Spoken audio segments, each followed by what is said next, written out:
Hello DElEd second semester. आज हम लोग सिविक्स का लास्ट टॉपिक पढ़ेंगे, नागरिकता। इसके साथ आपका सिविक्स का ये पोर्शन ख़त्म हो जाएगा और हिस्ट्री में भी कुछ बचा नहीं है, एक दो टॉपिक हैं मोहम्मद बिन कासिम, वो भी ख़त्म हो जाएगा। फिर हम लोग सीधे ज्योग्राफी और इकोनॉमिक्स पे चलेंगे। नागरिकता किसे कहते हैं? नागरिकता की बात अगर हम करें तो भारत में दो तरह के लोग हैं, एक तो यहाँ के नागरिक और दूसरे विदेशी। तो नागरिकता के उनको भी कुछ अधिकार प्राप्त हैं, राजनीतिक अधिकार, और कुछ भारतीयों को प्राप्त हैं। तो नागरिकता कैसे प्राप्त की जाती है, जो आपके पे क्वेश्चन आता है कि नागरिकता को कैसे प्राप्त किया सकता है, तो धर्म, मूल, वंश, जाति, लिंग और जन्म स्थान के आधार पर जो है वो नागरिकता का अनुच्छेद 15 में वर्णन है। लोक नियोजन के लिए वाक स्वतंत्रता की अभिनीति, जो हमने मूल अधिकार जब पढ़े थे तो उन सब में हमने इसके बारे में पढ़ा था।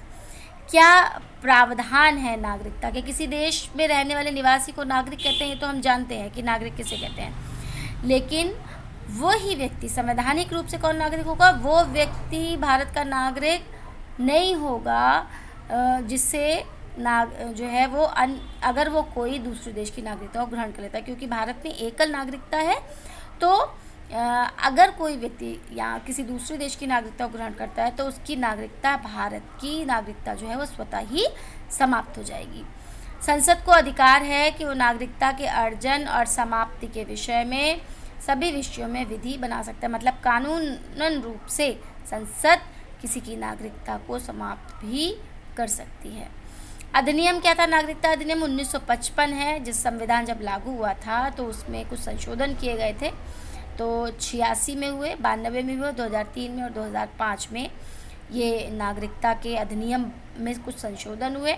नागरिकता का अर्जन कैसे होता है? पहले तो जन्म से होता है, 26 जनवरी 1950 को या उसके बाद, ठीक है, या 1 जुलाई 1947 से पूर्व कोई भी व्यक्ति जिसकी माता पिता भारत के नागरिक हों तो वो भारत का नागरिक है। ठीक, मान लीजिए उसके जन्म में से कोई एक ही भारत का नागरिक है, तब भी उसे, और वो उसका जन्म जो है तब भी वो भारत का नागरिक है।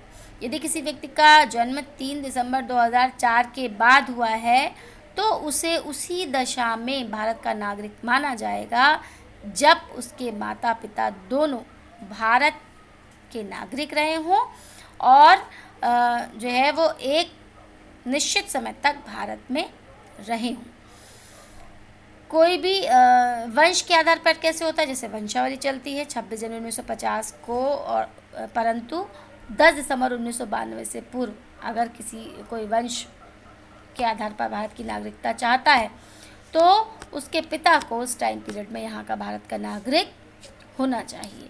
3 दिसंबर 2004 के बाद अगर कोई व्यक्ति वंश के आधार पर नागरिकता चाहता है तो वो नहीं हो सकता भारत का नागरिक जब तक कि उसने यहाँ पर पंजीकरण ना कराया हो वंशावली के आधार पर कि हम इस वंश को बिलोंग करते हैं, और यहाँ पर रजिस्ट्रेशन ना कराया हो तो नहीं हो सकता है। केंद्र सरकार की जो सहमति है उसके आधार पंजीकरण के बाद ही जो है उसका यहाँ पर उसे नागरिक माना जाएगा।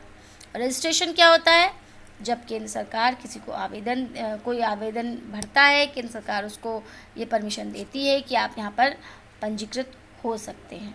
ठीक, कोई भी नाबालिग बच्चे जिनके माता पिता में से एक यहाँ पर रहता हो, कोई व्यक्ति जो पूरी आयु क्षमता का हो और उसे माता पिता स्वतंत्र भारत के नागरिक के रूप में पंजीकृत हों, ठीक है, तो या फिर भारतीय मूल का वो व्यक्ति जो अविभाजन यानी कि अविभाजित भारत यानी कि पाकिस्तान के समय बनने से पहले भारत के बाहर किसी अन्य देश में रहा हो, उसको भी नागरिकता में पंजीकरण कराना होगा।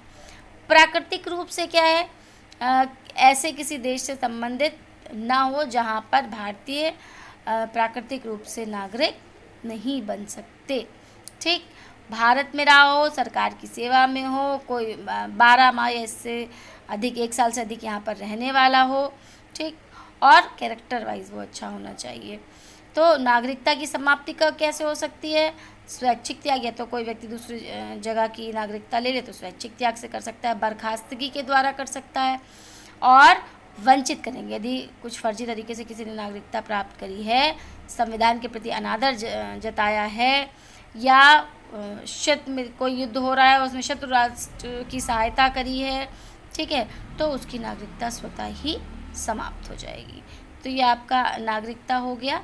नागरिकता से आप क्या समझते हैं? किसी भी देश में रहने वाले नागरिकों को वैसे तो हम नागरिक कहते हैं, लेकिन ऐसे नागरिक जो हमारे देश की संस्कृति और शिक्षा और देश के संविधान के प्रति अपनी आसक्ति रखते हों, ठीक है, और उसके साथ साथ कुछ नैतिक कर्तव्यों को भी निभाते हों, वही वास्तव में भारत के नागरिक कहलाएंगे। ये आपका आज का टॉपिक हो गया नागरिकता।